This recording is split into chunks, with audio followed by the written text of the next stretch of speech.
Job evaluation is always done by the current government. The previous government wanted to stay in government by creating problems, and the current government wants to solve the problem and stay in the government. This is the difference between the two governments. Chief Minister Dr Manik Saha said this at a function at Arundhati Nagar Gramin Swaraj Bhavan. All PRIs were announced on Tuesday as Digital Transaction Compliant and State Level Award Ceremony of NPA and Pradhan Mantri Awas Yojana Gramin Scheme. On this day, the ceremony was held at Swaraj Bhavan of Arundhati Nagar Panchayat Raj Training Center. Chief Minister Dr Manik Saha, Chief Secretary J.K. Sinha, Secretary of Rural Development and Panchayat Department Sandeep R. Rathore and other officials were present there. Speaking on the occasion, the Chief Minister highlighted the results of the Dhanpur and Buxnagar by-election and said that people are happy with the work of the present government. People are trusting this government. The Chief Minister stressed on making Tripura a model state among northeastern regions. If this effort is made, the stability of the current government will remain in Tripura for the rest of its life. No one can come. Chief Minister said this to the public representatives of 3-star Panchayat at the event. Nothing will happen by force. If there is no transparency, nothing works. History should be created in such a way that people will remember. আমাদের রাজ্যে 1100 প্রায় 76টি গ্রাম পঞ্চায়েত ও village committee আছে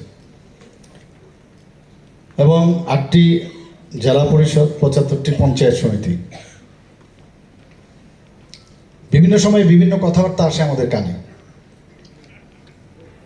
এই যে মন দিয়ে কাজ করা, আমার যে কাজ, আমি যে কারণে আমি প্রতিনিধি হয়েছি, সেই কাজটা আপনারা করেন, আমি বলছি না আপনারা করেন বলেই তো আজকে এখানে পুরস্কৃত হয়েছেন। তারপরেও কিন্তু বিভিন্ন সময় বিভিন্ন খবরাখবর আসে, তখন কিন্তু মাঝে মাঝে ভগ্ন হৃদয়ে একটু অসুবিধা হয় যে আরে কেন এরকমটা হয়, এরকমটা কেন আমাদের কানে আসবে। আমরা রামরাজ্য না তৈরি করতে পারি, কিন্তু রামরাজ্যের যে সেই মডেলটা, ওনার কথা চিন্তা করে আমরা সেই দিকে তো আমরা যেতে পারি এবং সেই প্রচেষ্টা করলে এই গভর্নমেন্টের স্থায়িত্ব সারা জীবন ত্রিপুরাতে থাকবে, কেউ আসতে পারবে না, এতটুকু আমি বলতে। এবং তার মূল কাণ্ডারি কিন্তু আপনারা নেক্সট জেনারেশনের কাছে যে ব্যাটনটা আপনারা দেবেন আপনাদের কাজকর্মের উপর ডিপেন্ড করবে। গায়ের জুড়ে কিচ্ছু হবে না, ট্রান্সপারেন্সি না থাকলে কিচ্ছু কাজ হবে না। সাময়িক মানে আমাদের ব্যক্তিগত লাভালাভি হতে পারে, কিন্তু আপনি নেক্সট জেনারেশনের জন্য ক্ষতি করবে।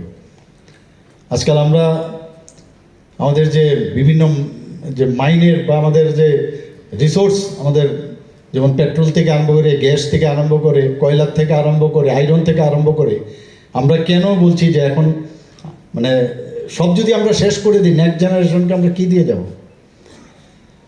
তো এর জন্য অল্টারনেটিভ আমাদের চিন্তা হচ্ছে, রিনিউয়েবল এনার্জির কথা চিন্তা হচ্ছে।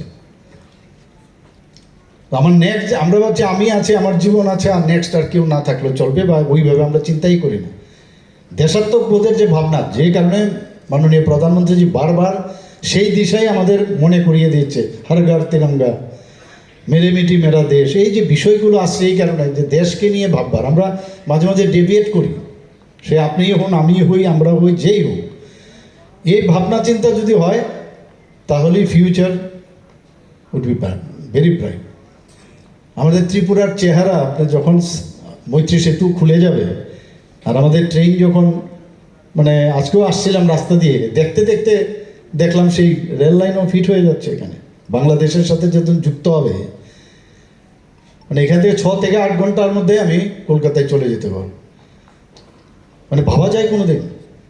আমরা যে চিটাগাং এয়ারপোর্টে, আমাদের যে এয়ারপোর্ট ওখান থেকে যাবে চিটাগাংয়ে, আমরা যখন ইন্টারন্যাশনাল এয়ারপোর্ট হবে, মৈত্রী সেতু যখন স্টার্ট হবে, তো চিটাগাংয়ের যে আমাদের পোর্ট আছে সেটাকে ইউটিলাইজ করে সারা ভারতবর্ষে না, যে কোনো জায়গায় আমাদের সেই জিনিসপত্র আসবে, এখান থেকে যাবে, সাউথ ইস্ট এশিয়ার প্রবেশদ্বার হবে। তো wait for the day only, আর কিচ্ছু লাগবে না, চেহারাই পাল্টাবে ত্রিপুরা। তো এটা কিন্তু আমাদের উপর ডিপেন্ড করে। আমরা যদি ইতিহাস সৃষ্টি করে যেতে পারি তাহলে মানুষ মনে রাখবে। আমি সব জায়গায় একটা কথাই বলি, আমরা পাস্ট আমরা জানি, বর্তমানও জানি, কিন্তু ভবিষ্যৎ কিন্তু আমরা জানি না।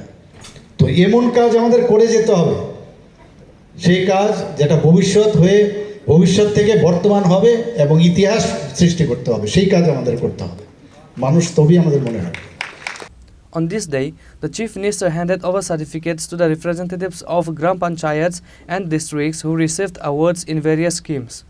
North District bagged first place at district level for special achievement in rural project under Pradhan Mantri Awas Yojana. Certificates and a check of 1.5 lakh rupees were given to the district. On this day, 27 Gram Panchayat were awarded in various fields. Reported by Pranav from Agartala, Chini, Khorang.